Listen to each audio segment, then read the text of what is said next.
Rahubat Yasar. For those of you that do not know me, Ranani Kawon, Anuki Hatshepsut, or my name is Anuki Hatshepsut. Really it's Hatshepsut because, but you know, most know me as Anuki, most call me Anuki or Anuki Hatshep or what have you. But either or is fine with me, you know. So with that being said, yes, I am a student teacher of the master teacher, Malachi Z.K. York, also spiritually known as Baba Yannanen, okay?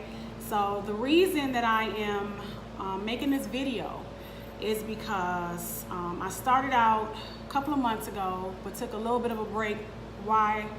Several reasons, but needless to say, I'm back here now. But I was making, doing videos a couple months back, but during that time I had received a couple questions from a few brothers in regards to the Sacred Feminine build that I had started out doing.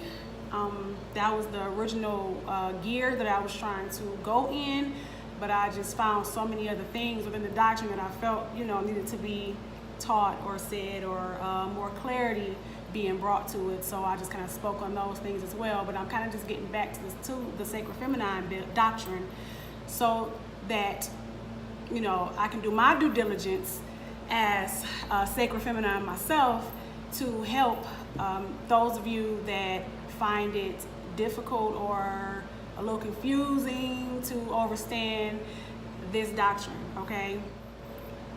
So for the most part, this is the book that I will be coming out of and reading from and referencing is other books, because we have so many books within our tribe geared specifically towards the feminine that we should master, but this here is our bread and butter, okay? So, it's several things in there that a lot of people, especially brothers in particular, that need clarity on. So I'm here to help with that as a student teacher.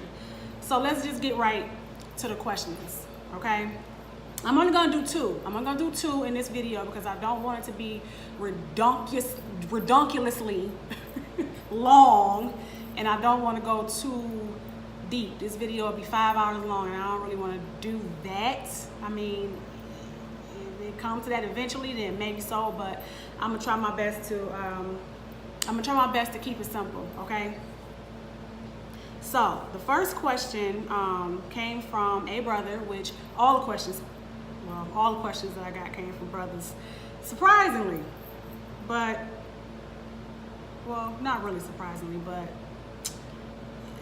yeah, okay, so the first question, I wish I could read it, but for whatever reason, the internet on my phone is ridiculously slow for whatever reason. It is not loading up the question.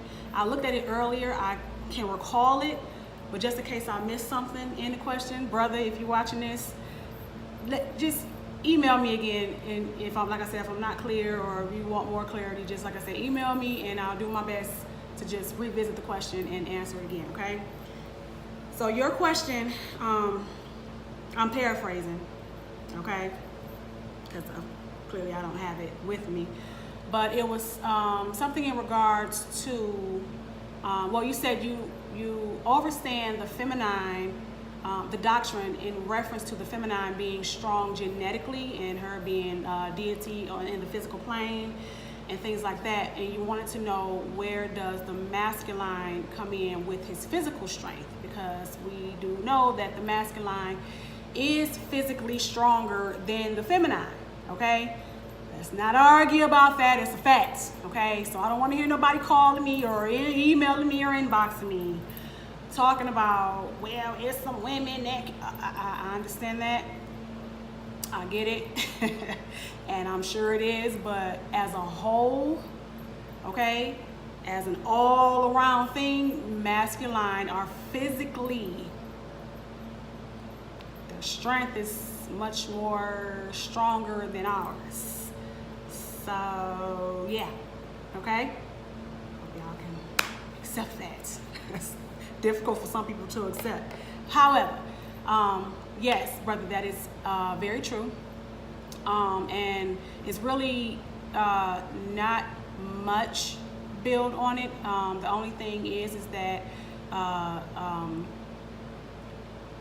with what we know in the doctrine and what we teach in the doctrine, the masculine was created out of the feminine, okay? And he was, from the chromosomes he's created from an X chromosome. The X chromosome was manipulated, okay? You can read about all this in the Black Book. You can read about it, some parts in the Holy Tablets, okay? You can read some parts, very little in Lotus of Life, if I'm not mistaken. But however, okay, those are a couple references for you to check out. But being that as it may, like I said, the X chromosome was spliced to take out pieces, 2.8% genetic material to create the male. That was needed to, create him to be physically stronger for the purposes of protecting and providing for us, okay? Now, that is a major job that, saying it, I know it's only 2 words, it's real vague, because some people will say, okay, what's protecting and providing? It's a lot that comes with that, okay? The masculine's main purpose is to, okay, I said main, I didn't say the only, so relax. But however, main purpose is to protect and provide, for the feminine, so that she can be the best that she can be in her deity state, or in her state period as a feminine, right? So you were created as masculine to be physically stronger than us for that purpose, okay? So genetically, the feminine is much stronger, okay, than the masculine, because of the chromosomes and things of that nature. But in the here, in the creation, the masculine is built tough to be able to protect the feminine from the things that keep her from doing her job, okay? And we also know the story behind, in ancient times, we had allowed males to do certain things and sit in particular councils that was particularly made for, or particularly for the feminine to do, and they just kind of subdued us with their strength, so to speak, okay? That is in Patarak, okay? Check out, it's in one of these 3. Either Goddess Creator, Planet Earth is Woman, or Sacred Feminine. Check out one of the 3, but that build is in one of those 3 Pataraks, okay?